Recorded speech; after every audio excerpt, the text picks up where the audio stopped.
एक तरफ विष्णुदेव सरकार छत्तीसगढ़ में शराब के शौकीनों के लिए नई दुकानें खोल रही है, घोषित ड्राई डे की संख्या में कटौती कर रही है, तो दूसरी तरफ पुलिस शराब पीने वालों के खिलाफ चालानी कार्रवाई कर रही है। मतलब पहले शराब पीने के लिए पैसा खर्च करो और शराब पीने के बाद इसलिए जुर्माना भरो क्योंकि आप शराब पीकर ड्राइविंग कर रहे हैं। सीधे तौर पर चिट भी अपना और पट भी। CGNN लाइव में आप सभी दर्शकों का स्वागत है। मैं हूं अभिषेक दुबे। छत्तीसगढ़ में शराब दो धारी तलवार की तरह इस्तेमाल हो रहा है।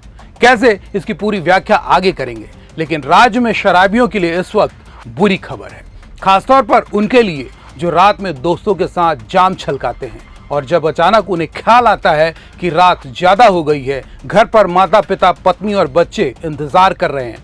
भले ही वे सालों से इसी परंपरा के तहत जी रहे हैं, पर अब ऐसे लोगों को शराब की बोतल खुलने से पहले ही इन बातों का ख्याल रखना होगा, और नहीं रखा तो बोतल की कीमत का 5 गुना तो पहले जुर्माने के तौर पर भरना होगा। उसके बाद और क्या क्या हो सकता है, पूरी जानकारी इस वीडियो के जरिए आपको आज देंगे। तो बने रहिएगा हमारे साथ, क्योंकि यह वीडियो केवल दर्शकों के लिए ही नहीं बल्कि छत्तीसगढ़ के प्रत्येक व्यक्ति से ताल्लुक रखता है। छत्तीसगढ़ में एक लोकोक्ति नशा है खराब, झन पीहू शराब काफी समय से प्रचलन में है, लेकिन सही मायने में इसका असर कभी नजर नहीं आया, बल्कि इसके उलट छत्तीसगढ़ में हर साल शराबियों की तादाद में इजाफा होता आया है, जिसका नतीजा है कि शराब खपत के मामले में छत्तीसगढ़ देश में शीर्ष पर है।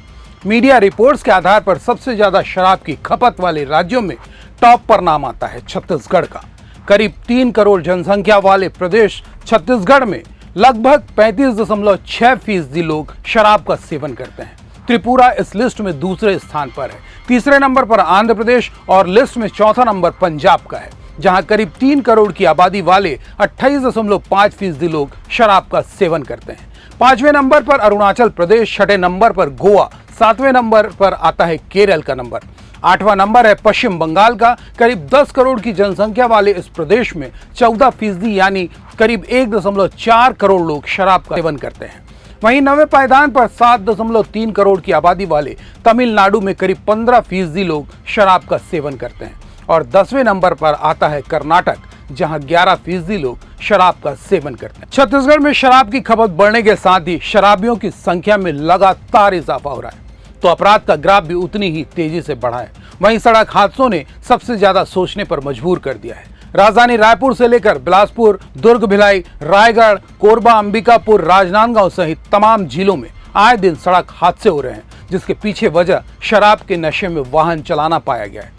इस विषय को अब गंभीरता से लेते हुए सड़कों पर बढ़ती रफ्तार और नशे के खतरनाक मेल को रोकने राज्य पुलिस अब हाईटेक तरीके अपनाने जा रही है, जिसके तहत ट्रैफिक नियमों की अनदेखी करने और शराब पीकर वाहन चलाने वालों पर शिकंजा कसने के लिए आधुनिक तकनीकों का इस्तेमाल शुरू कर दिया गया है। दरअसल पुलिस के बेड़े में अब एडवांस ब्रीथ एनालाइजर मशीनें शामिल की जा रही हैं, जो बिना फूंक लिए केवल गंध के आधार पर यह पता लगा लेंगी कि चालक नशे में है या नहीं।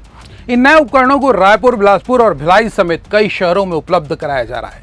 पुलिस मुख्यालय के मुताबिक सभी जिलों के पुलिस और ट्रैफिक अधिकारियों को इन मशीनों के इस्तेमाल का प्रशिक्षण दिया जा रहा है। खास बात यह है कि इन एल्कोमीटर में नो ब्लो फीचर है, जिससे जांच प्रक्रिया आसान और तेज हो जाएगी। अब वाहन चालकों को मशीन में फूंक मारने की जरूरत नहीं पड़ेगी। केवल चालक के पास मशीन ले जाते ही यह हवा में मौजूद शराब की गंध से अल्कोहल की मात्रा का आकलन कर लेगी। इससे जांच के दौरान बहाने बनाने वाले चालकों पर भी तुरंत कार्रवाई हो सकेगी। साथ ही मशीन द्वारा रिकॉर्ड किया गया डिजिटल डेटा कोर्ट में साक्ष्य के रूप में भी मान्य होगा। राज्य सरकार की ओर से जारी निर्देश के बाद पुलिस ने अब ट्रांसपोर्टरों को भी आगाह किया है कि वे अपने केंद्रों में ब्रीथ एनालाइजर की व्यवस्था करें, ताकि नशे में ड्राइवर सड़कों पर उतर ही ना सके। पुलिस ने स्पष्ट किया है कि यदि कोई चालक नशे की हालत में हादसे का कारण बनता है तो उस पर सिर्फ मोटर व्हीकल एक्ट ही नहीं बल्कि गंभीर आपराधिक धाराओं में भी कार्रवाई कर सीधे जेल भेजा जाएगा। इस पूरे मसले को लेकर आपका नजरिया क्या है, कमेंट बॉक्स पर बताइएगा। लाइक और शेयर के सिलसिले को बरकरार रखिएगा और नए दर्शक चैनल को सब्सक्राइब कर लीजिएगा। नमस्कार।